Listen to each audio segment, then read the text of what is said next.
Why bother storing Bitcoin? This is a common question when taking your first steps in Bitcoin, and feeling strange about this it makes perfect sense. After all, it wasn't just a matter of buying Bitcoin and hoping it would go up. Now you have to learn to store it safely too. Calm down, self-storing Bitcoin is super easy, and it's crucial to ensure that in the future you have all the Bitcoin you are staking today. I'm Carol, co-founder of Area Bitcoin, and this video class is part of an exclusive playlist on self-custody offered by Trezor, the original Bitcoin hardware wallet to help you to store Bitcoin safely. Trezor is a physical wallet, one of the most used in the world, and a great tool for storing Bitcoin without relying on third parties. The objective is to help you to avoid being left on the hands of third parties, putting your Bitcoin at risk, and also making your Bitcoin untouchable to anyone else. Only you can move your Bitcoin.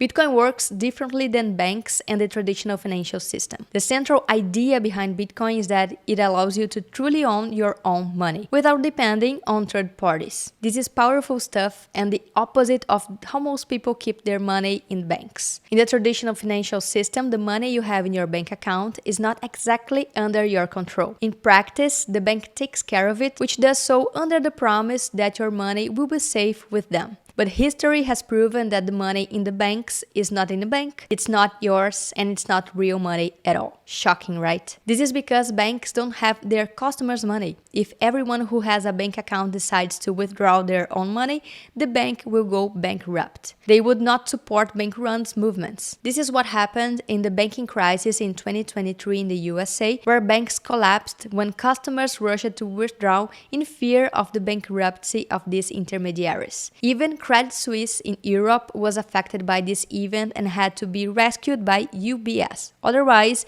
it would go bankrupt. History is full of evidence of how banks don't have people's money if everyone needs to withdraw everything from one moment to the next. This is a systemic problem. All banks do this and are interconnected through these bankruptcies and bailouts. Besides, it's not your money. You knew that? When you deposit money in the bank, you are a creditor to the bank and you believe that it is capable of keeping your money for you. In other words, the moment you send money to the bank, the money stops being yours. This means that, in practice, the money now belongs to the bank and you trust that it will return it when you need it. It seems safe, but it isn't. We have become used to believe that banks are safe when they are not. Banks can fail from one moment to the next in flash crisis events, as happened in 28 crisis with Lehman Brothers, and you can be left in the lurch. And even though banks have protections like guarantee funds, sometimes it only covers a part of the loss. If the bank fails and the guarantee funds are insufficient, you may never see the color of your money again. And there is more.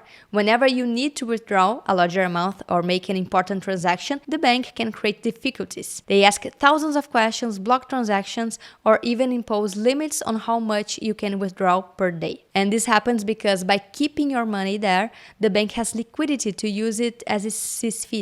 The thousands of regulations and guarantees are of no use if in the moment of crisis when you need it the most, the bank may not release your balance. This is what happened in Lebanon in 2023, in Brazil in 1994, and in Cyprus in 2013, where banks during the crisis stopped withdrawals. The government created a 10% confiscation to save the banks in Cyprus, and the most that customers could do was complain. The money is gone. But remember, money in the bank is not even money, because it is fiat.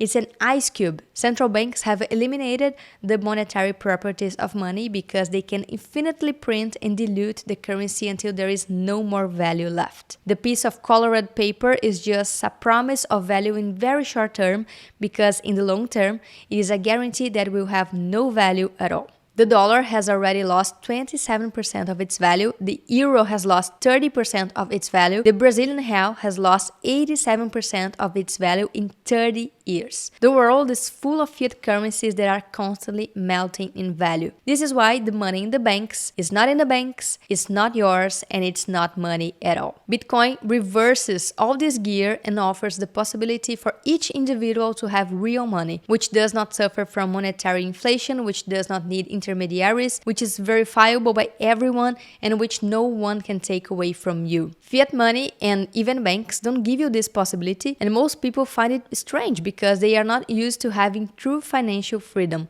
the financial sovereignty that Bitcoin provides. It's like the experiment with the jar full of flies. At first, the flies try to fly out of the jar and escape. But when someone puts a lid on the jar and leaves it for a while and uncovers it days later, the flies stop trying to fly towards freedom. And even baby flies follow the same limited patterns as their parents. To see the impact that limited mental conditioning has on behavior, it's easy to forget how it's like to be free and reproduce limited patterns when the limitation is removed. That means that people condition themselves to be limited. Banks for a long time limited people's financial freedom and convinced them that they don't need to keep their own money, that living in the bank is much safer. So much so that many people find it strange when they start studying Bitcoin and are encouraged to do their own custody. Outsourcing custody is an anomaly of the fiat system that disempowers people to the point that they do not feel capable of keeping the money they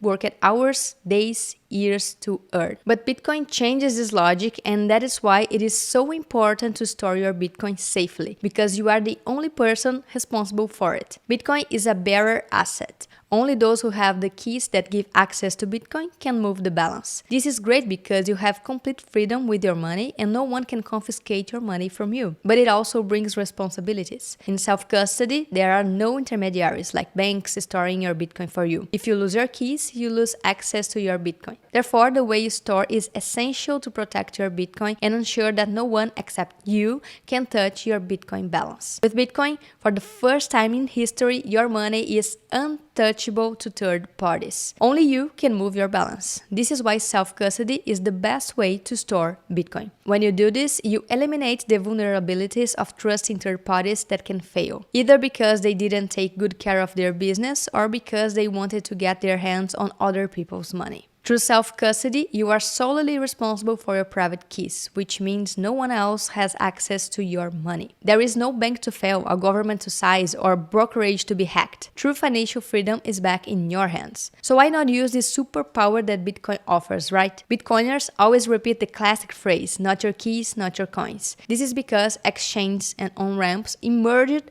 replicating banks, only this time in the Bitcoin ecosystem. And so, just as banks can go bankrupt and take customers' money, custodial exchanges and on-ramps can also go bankrupt and take Bitcoin with them. This became very clear when Mt. Gox, which was the largest exchange in the world in 2014, and 740,000 customers' Bitcoins were stolen. At that time, that represented millions of dollars, and today it would be billions. The lesson here is that leaving Bitcoin on exchange or banks is taking a big risk. If something goes wrong, like in the case of FTX, you could lose everything, and the chance of recovering is slim. FTX was one of the largest exchanges in the world in 2022 that overnight revealed itself to be a fraud. Thousands of customers are still fighting in courts to try to recover their funds, and the process can take years. Not to mention other companies that also went bankrupt, such as Celsius and BlockFi, leaving customers in the lurch. When you self-custody, you are not dependent on these third parties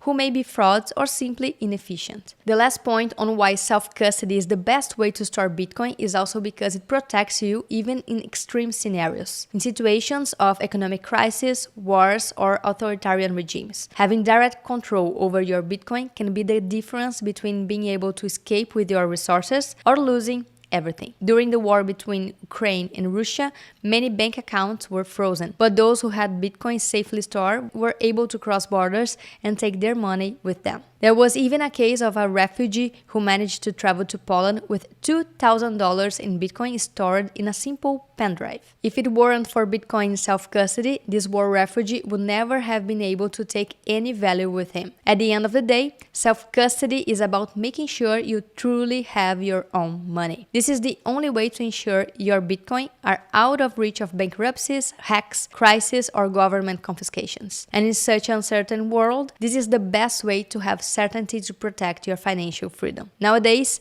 there are many ways to self-custody Bitcoin. You can have a dedicated device like this, and you can have a wallet in an app or in your mobile phone, a paper wallet, or even turning your brain into a Bitcoin wallet. Each type of wallet has an indication of use. Hardware wallets are physical devices like this Trezor Safe 5 that I have here in my hands that store the Bitcoin keys offline. This is a safe, easy, and third-party independent way to protect any amount of Bitcoin for the long term. This device works like a digital vault that unites the physical and digital worlds and eliminates the need for banks to store your digital wealth. These physical wallets increase the level of security and give you the sovereignty to take your Bitcoin with you anywhere without having to ask anyone for permission. Well, this class is already huge. In the next one, I'll show you how this hard wallet works, what are the differences between different types of wallets that exist, and how you can know which one is best for you. Until next time, and opt out.